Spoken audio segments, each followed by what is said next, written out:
Going Oh, live! yeah. On air is live! Yes, there it is. live. There's Yeah, the it's live up in the Here corner. we go. All right, hello and welcome to Anime-Niacs episode 2. That's right, we made it all the way to episode 2. Two. I'm proud, Dan. I'm proud of you, Brett. I can count to two. All right, well, we're joined by Scott today. We are going to be talking about Batman the Animated Series Season 1, which is actually like 4 seasons of any normal show. It's 65 episodes. It's huge. And so we watched the whole thing, and we're just going to talk a little bit about it, what you liked about it, what you didn't like, what favorite episodes, things like that. Dan, why don't you go ahead and hit us with the synopsis? The synopsis of Batman the Animated Series is that there's the Batman, who's a psychopath in a suit, and he tries to, for some reason, catch and detain every other psychopath in a suit. Some of them are just, like in kind of like regular clothes, kind of. Well, yeah, but I mean, Two-Face has this messed up face. He's kind of he is actually wearing a suit though. So I'm just saying, the Riddler is kind of. I guess that's it's always got question marks all over it. That counts as a suit. Yeah. Well, the Joker, that's like it is a suit, but it's like a purple, like clothes. So you know what I'm saying? It's just. fair enough. Croc doesn't really wear any suit. Yeah, Croc's got like some jeans going on. That's it. But Okay, yeah, fine. all right, so, what? Then my synopsis is wrong. Then why don't you go with Yeah. yours? You're done. That's it. It's over. You ruined it. I made it 2 episodes and I'm gone. Oh, But all right. So Dan, what was one of your favorite episodes? I really like the Catwoman one. I like the fact that the Catwoman actually has a cat that steals stuff for her. That was cool. I liked the earlier Scarecrow one was actually really good. I don't like the way that they draw him in this series. He's like the only like character model I don't like. Yeah. But the storyline is cool. It tries to get more into like grown-up Batman every now and then. And then it gets forced back into like, it's a kids show in the afternoon, so we can't do that much.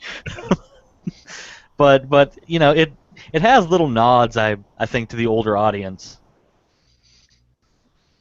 I think it's got more than the occasional nod. Like, I don't know, like just the overall theme of it almost seemed like kind of like an adult drama. I mean, there are definitely kid episodes, but I think there's like a lot of mob stuff and drug stuff, and it's like, yeah, it's kind of dark for a kid's show. Going back and watching it, like the episode I've got Batman in my basement. That was super dark. Yeah. I was actually wanted to talk about that because that one was like so low budget and so like kiddie, and then it's immediately followed by Heart of Ice, which is like super high budget. Yeah, dude. It's like they cut a bunch of corners so they could get all the money and good writing in the next episode. Heart of Ice is classic.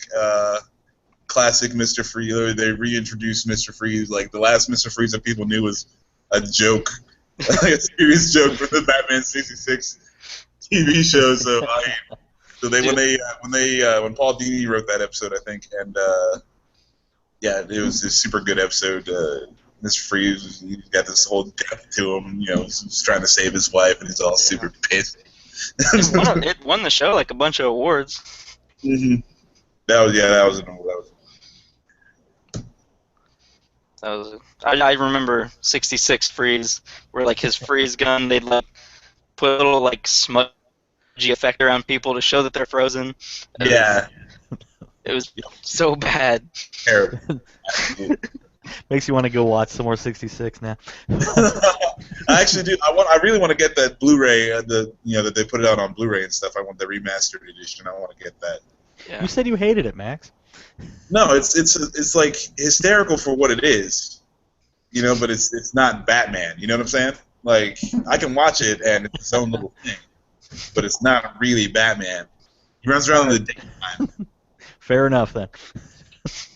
Actually, I was watching the Clock King episode, Mm-hmm. and Batman is like straight up driving around in the city. Alfred is driving Batman around Yeah. in the city in the day. I was like, what are you doing? Anybody could have seen him. Anybody at all. It's like, hey, Nobody Batman would just put that got at him. together. It's like, wait a minute, isn't that Bruce Wayne's butler? What's he doing driving Batman around? Wait a minute. Somebody kidnapped Bruce Wayne and he's taking Batman to him. Oh my goodness. I do remember thinking the same thing because it's like the entire episode. Like he just keeps telling Alfred to like wait in the street. Yeah. Batman gets out of the car, stands up, looks around, and like does whatever Batman thing he needs, and then he runs back to the car and gets in, and they drive off. Like, I give you a break. It's a good episode, but that part is just kind of weird. Oh man, I was thinking about if they're trying to use the Clock King like in a good way, like as like a real life kind of deal, like if he was on Gotham or something. And No. it's a really hokey character. But I don't know. I think you can work it. I think they can actually work it. Oh, sorry, go ahead. No, I'm just saying, like that character trait of just like knowing like the specific time of everything in Gotham. I mean, they could do something like super sinister with that.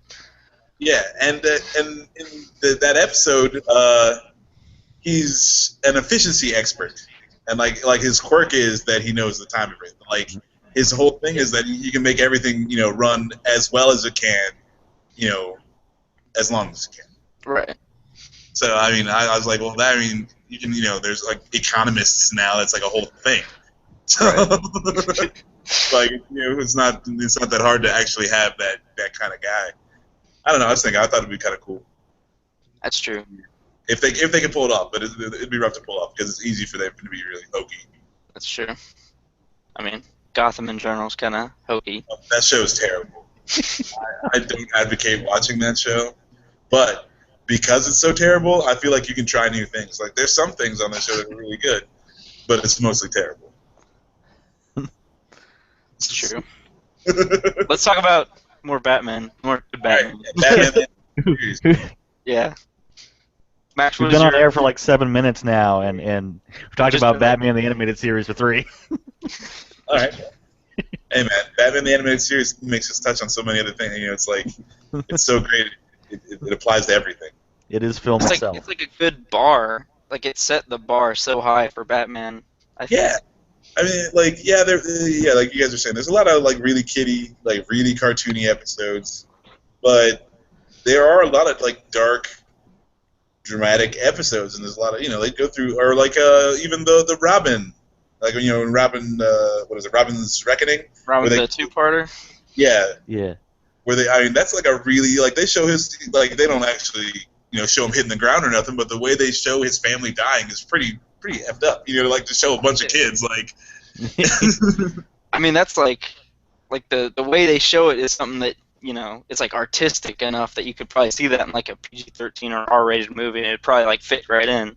Yeah. Like, just with like the shadows and then the broken rope. It was just like. Yeah, it was great. It was great because you knew what happened, like, and then you hear the crowd, like, yeah.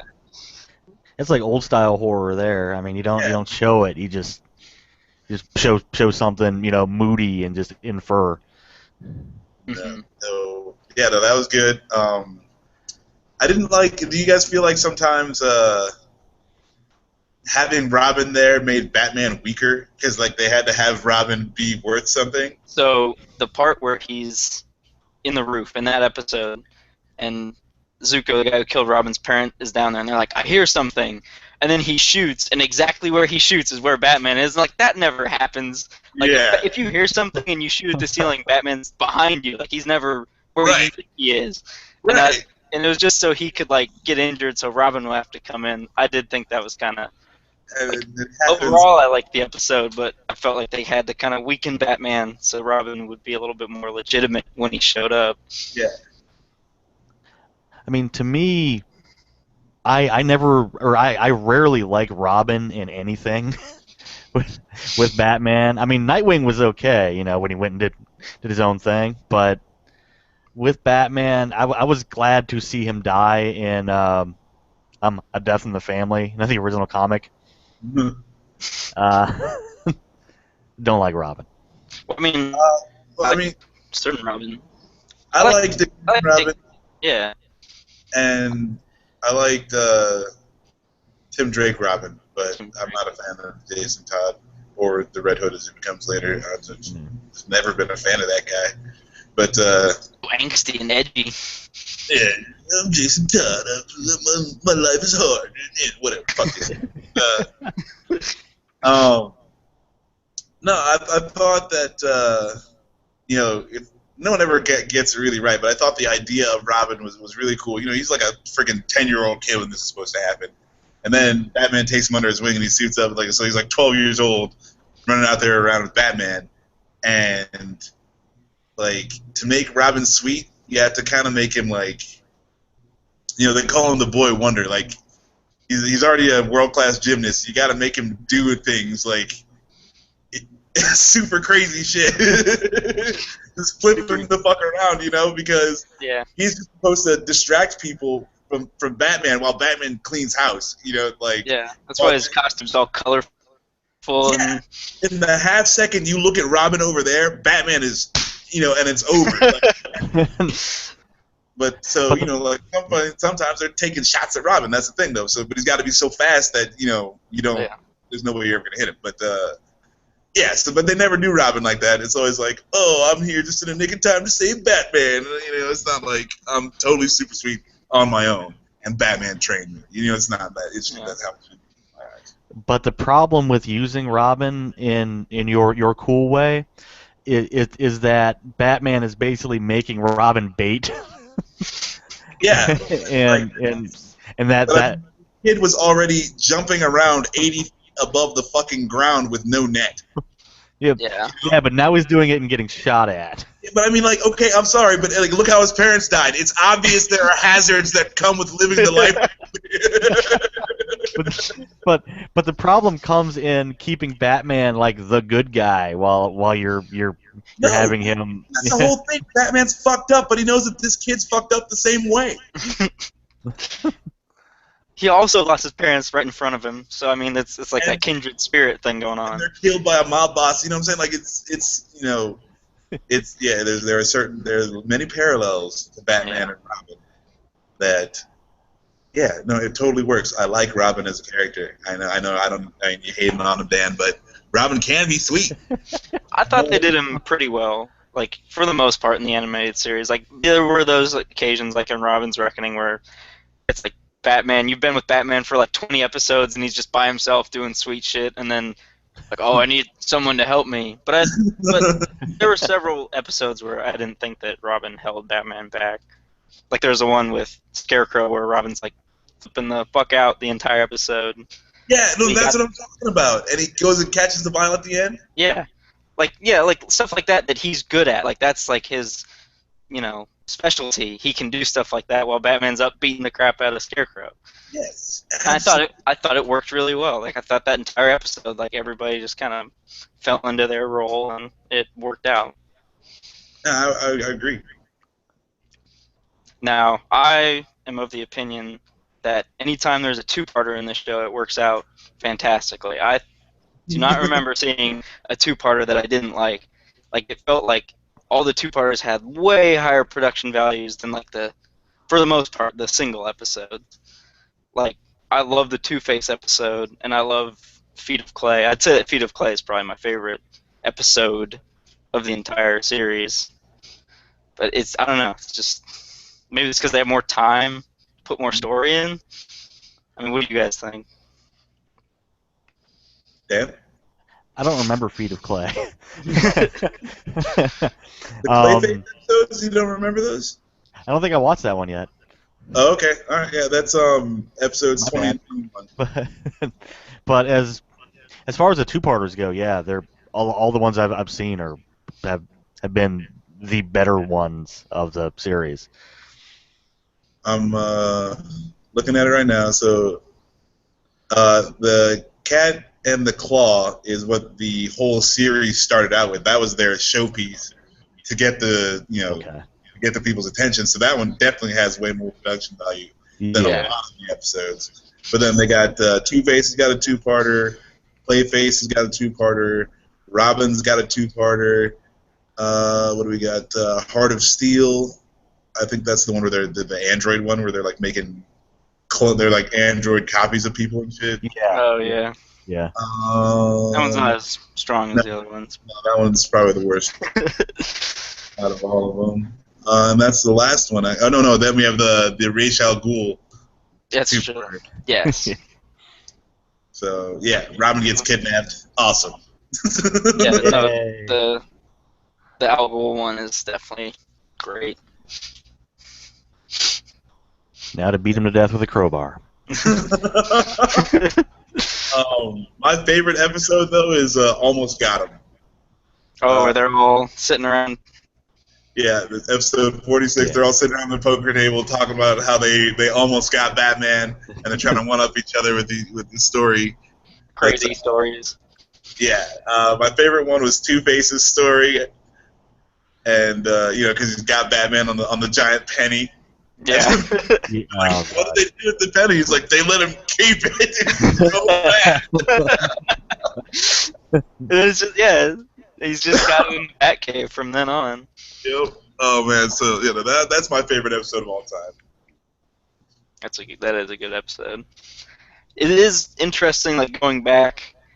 Like I didn't realize, like all the voice actors and everything, because you watch it as a kid and it's like, oh, that's so and so, they're talking or whatever. But you go back and watch it as an adult and it's like, oh, like with Clayface, I did not remember that was Ron Perlman at Yeah. all.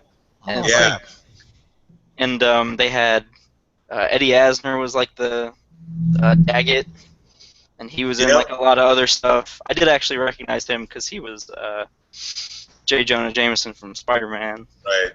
So like as a kid, I could make that connection, but But Mark Hamill does a great job. Tara Yeah. Strong, who is Batgirl, she's yeah, all over the place. She works as a voice actress, so that was one of her first cartoons. mm, She also voiced like Hello Kitty. something like that. At the time, anyway. But yeah, no, lots of great voice actors in that one. Kevin Conroy, obviously, just like the best Bat voice, like Batman, Bruce Wayne, best voice is Kevin He Conroy. still has, because you got Christian Bale, who just does the stupid Bat voice. But I think that Kevin Conroy does a fantastic Bruce Wayne voice, but he also does like the Batman voice, but he does it without having it be like super dark and gravelly. Like, there's definitely like a difference there, but it's not stupid. Yeah, Like, it does kinda sound it's like two deeper. different- It's not like I've got something stuck in my throat. Well, I've listened to him in a few interviews talk about that. He's like, well, I set my voice as Batman is my speaking voice, and then I do this other voice that's Bruce Wayne, and it's a little higher, and blah blah blah blah, and that so Bruce Wayne is the act, and Mhm. and he's allowed to be crazy and stupid and whatever. Right. And no one cares, but then he does Batman, and he's fucking he's serious and he's about his business, and he's not fucking like this. Yeah, so just the perfect depiction, Batman to Bruce Wayne, Kevin Conroy. No one ever has done it better. I agree. It made me like hate Christian Bale. It's like, Yeah. God, what the fuck? Like, I mean, I didn't What? need this to hate Christian Bale, but but it does help. Just another straw on the camel's back there. We're up to the last one, right? Somebody else who plays Batman better. Good job, Christian Bale. See here, I didn't like the Batman in Under the Red Hood. I didn't like that Batman. no. I didn't he like was the whole fine. thing of Under the Red Hood. I loved Under the Red Hood. I just didn't like the Batman voice. I liked the Joker voice a lot. John DiMaggio as the Joker. Fantastic. Because he did. It was such a good switch from like his regular speaking voice to his crazy laugh and everything. Yeah. But his regular speaking voice wasn't just like his regular like Bender And voice. it wasn't like he was trying to copy Mark Hamill or do something close to that. Yeah. You know, he was doing his own thing. I really like that. Yeah, that's true. But yeah, I just feel like you could hire other people to voice Batman than Kevin Conroy, but I mean, why would you? Is my whole opinion. Yeah. Yeah. And he has really like embraced it. Like he's doing all sorts of Batman and all sorts of. Oh, dude, if I met Kevin Conroy on the street, I would probably turn into a 3-year-old crying little girl. Like that dude. Oh man, like my whole childhood. He's so like skinny too. Yeah, he's crazy skinny. And he's like a Broadway freaking actor. Yeah. Weird. No, he's definitely got his chops. Like he definitely knows what he's doing. It's just like you see him and you don't expect to have like that deep voice come out of him. Yeah. that's the weirdest thing. It's like you ever see the guy who was like the original voice of Tony the Tiger? Yeah. Yeah. Oh my goodness! Like you just didn't expect that. Didn't see that coming at all.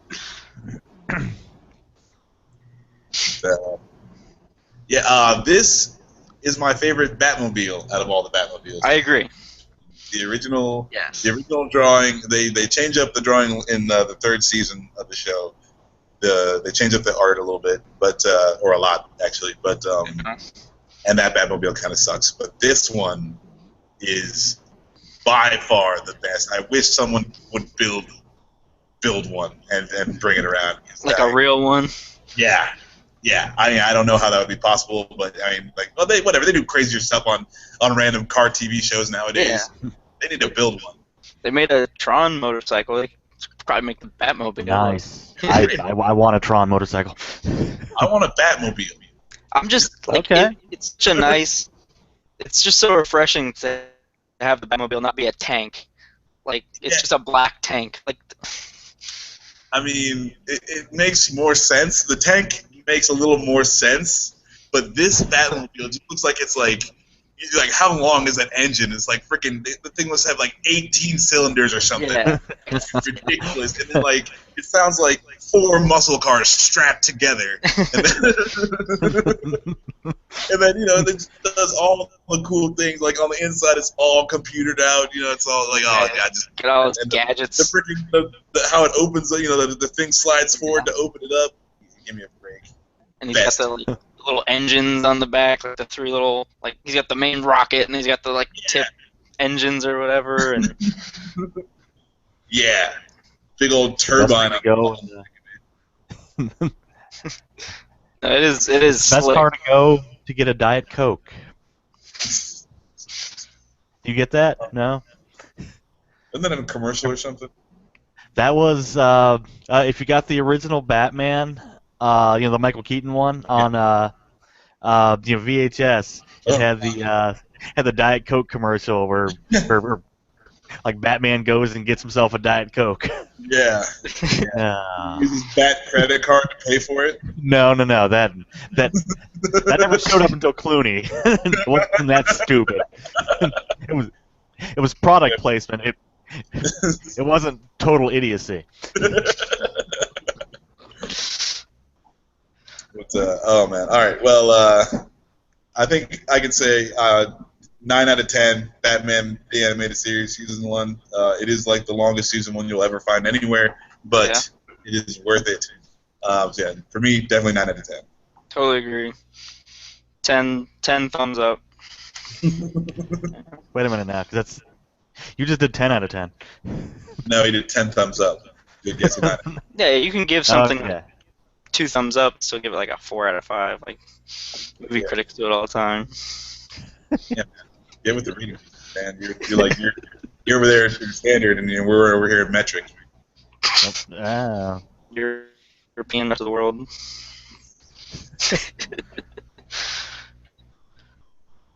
Anything else you want to say on this? Dan, what's your... Wait a minute now. I didn't give it a rating.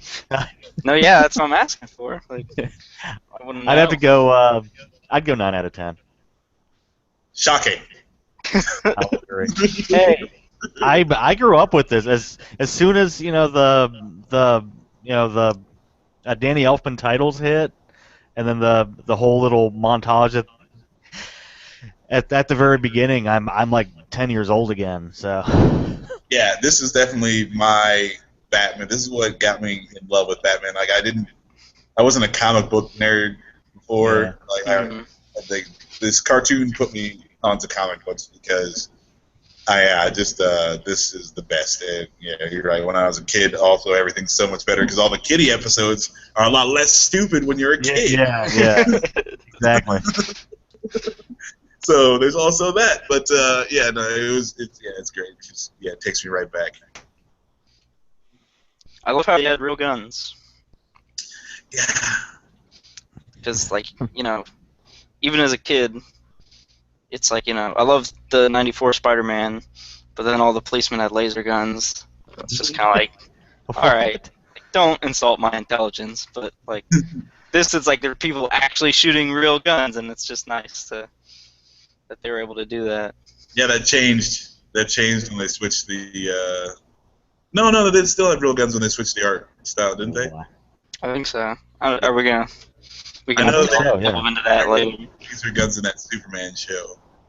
Yeah. I mean, you can go too far the other way too, because I grew up with GI Joe, and they all had laser guns, yes, and they're all shooting, and nobody ever dies. No, man, everyone's got a parachute. I mean, stuff blows up, but yeah, it's like, we just hit the ejector seat, and Everyone's got a life raft and everyone's got a parachute. You always have to focus the camera on them falling in the water. Have you guys? Yeah. Have you guys seen that movie G.I. Joe Resolute? It's like an anime. No, I heard it was pretty good.